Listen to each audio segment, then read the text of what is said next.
Can you tell me more about the Seekers?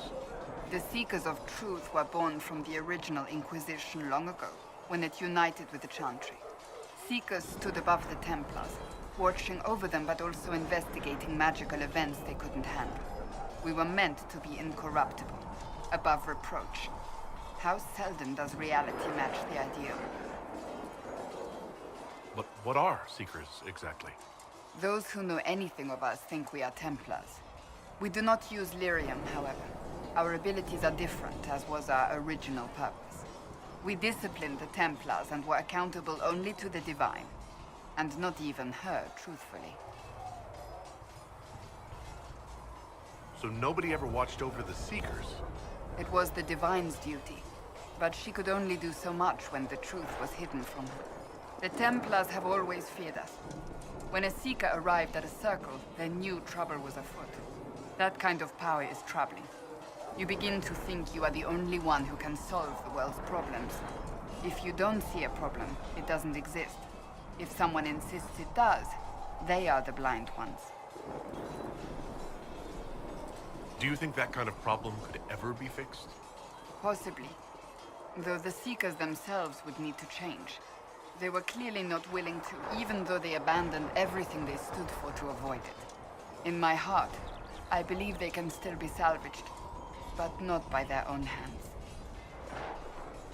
You mentioned that Seekers have different abilities than Templars. Entirely. A Templar's abilities come from lyrium and are designed to hunt mages. Ours come from ritual and many years of dedicated training. We cannot be possessed by demons and are immune to mind control. Useful considering our role. Seekers can gain other gifts, though that depends on the individual. What kind of gifts do you have? I can set the lyrium within a person's blood aflame. Both mages and Templars bend before my will. Some Seekers use it to interrogate, others simply to paralyze. Once there was a Seeker who could use it to kill. That particular gift is considered rare. Why did your order turn against the Chantry? We originally united with the Chantry through a treaty that stated they would keep mages under control. It was felt Most Holy had tacitly allowed the Circle of Magi to vote on its independence, thus breaking the treaty. The Seekers saw themselves as justified, and they led the Templars into a war of righteousness. You sound like you disagree. We knew what was happening at Kirkwall, where the Mage Rebellion began. We looked into reports of Knight Commander Meredith's harsh treatment of her charges years earlier. But we found so many shocking cases of magical corruption, it was decided her actions were justified. If we'd been there when it happened, if we'd looked harder at the root causes... You're right. Something should have been done. When faced with a problem, the Seekers would close ranks and crush it. We would find an answer, but only once we felt we weren't being coerced. The moment the mages voted for independence, our response was predictable. It was difficult to watch. How does someone become a Seeker? Most Seekers begin training in their youth. I was much older, an exception due to my noble birth. We train rigorously for years.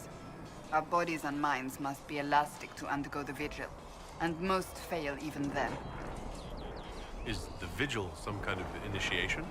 It is the rite every Seeker must go through in order to summon their gifts.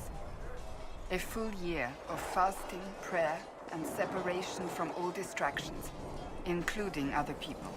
We empty ourselves of all emotion, focusing only on the purity of our devotion. And the moment it finally ends, it's wonderful. Faith realized. I cannot put it into words. I wish I could experience that.